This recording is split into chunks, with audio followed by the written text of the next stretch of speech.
Advance Islamic grooming के platform से देखती आँखों और सुनते कानों को अस्सलामु अलैकुम व रहमतुल्लाहि व बरकातुहू। कैसे हैं आप लोग? यकीनन उम्मीद है कि इंशाअल्लाह अज़ीज़ ठीक ठाक होंगे, खुशबाश होंगे। आज दोस्तों मंगल का दिन है और हमारा जो है वो सेकंड वर्किंग डे है। दोस्तों आज का जो हमारा टॉपिक है वो थोड़ा डिफरेंट है कि दौलतमंद लोग और जो दौलत है वो गरीब लोगों को, गरीब रिश्तेदारों को किस तरीक़े से ट्रीट करते हैं और उनका क्या रवैया होता है। आज हम इसके बारे में बात करेंगे।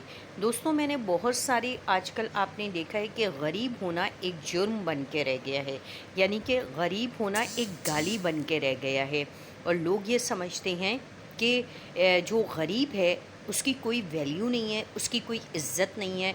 क्योंकि देखें गरीबी और अमीरी जो है ये अल्लाह की तक़सीम है, लेकिन हम और आप आजकल के दौर में जो जी रहे हैं वो इतने चौड़े हो चुके हैं कि हम अल्लाह की इस तक़सीम को एक्सेप्ट नहीं कर रहे, बल्कि जिसके पास कम माल है, कम दौलत है, कम पैसा है, कम आमदनी है तो उसको बिल्कुल साइड लाइन किया हुआ होता है, उसको हकीर किया हुआ होता है। और जो दौलतमंद है तो उसके हम आगे पीछे फिर रहे होते हैं, उसकी हमें उसकी बकवास, उसकी गालियाँ भी बहुत अच्छी लगती हैं। हम समझते हैं कि ये उसका लाइफ स्टाइल है और हम बड़े गौर व खौज से उसकी हाँ में हाँ मिलाते हैं और जी सर और जी मैडम कहते ही रहते हैं। और हम बोंगों की तरह ये सोचे बगैर कि ये दौलतमंद होना ये कोई आपकी कामयाबी की दलील नहीं है। देखिए कुरान मजीद में जगह जगह अल्लाह ताला ने फरमाया है कि अगर हमने किसी को माल दिया है, दौलत दी है, तो इसका मतलब ये नहीं है कि वो सक्सेसफुल है, उसकी ज़िंदगी कामयाब है। अगर वो बज़ाहिर दुनिया की चमक दमक आपको ये दिखा रही है कि वो शख्स तो बड़े ऐशो आराम में है, आसाइशों में है और बहुत अच्छे तरीक़े से रह रहा है, तो कोई बात नहीं, लेकिन इसका ये मकसद नहीं है कि आखिर में भी उसका अंजाम बहुत अच्छा होने वाला है।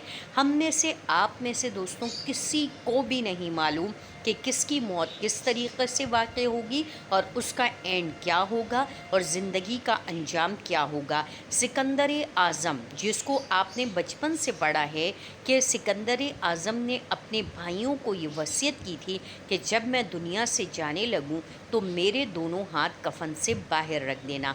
लोगों ने, उसके भाइयों ने उसके इंतकाल के बाद उसकी तदफीन की और एज़ यूजुअल उसकी नसीहत के मुताबिक अकॉर्डिंग टू हिज एडवाइस उन्होंने उसके हाथ कफन के बाहर रख दिए।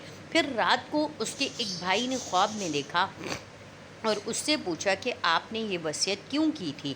तो उसने कहा मैंने इसलिए की थी कि मैं जो सिकंदर आज़म हूँ, जो दुनिया से जा रहा हूँ और जिसने आधी से ज़्यादा दुनिया को फ़तह किया है, तो आज भी जब मैं जा रहा हूँ तो मैं इतना बड़े फ़ातिह आज़म होने के बावजूद दुनिया को ये मैसेज देना चाहता था लोगों को कि देखो जब मैं जा रहा हूँ तो मैं भी खाती हाथ जा रहा हूँ, तो तुम इस बात पे फ़ख्र ना करो। जो लोग दौलतमंद हैं वो अपनी दौलत पे फ़ख्र ना करें और जो गरीब हैं वो उस पे शर्मिंदा ना हों, एहसास कमतरी का शिकार ना हों कि वो जो है वो किस तरीक़े से दुनिया से जाएंगे।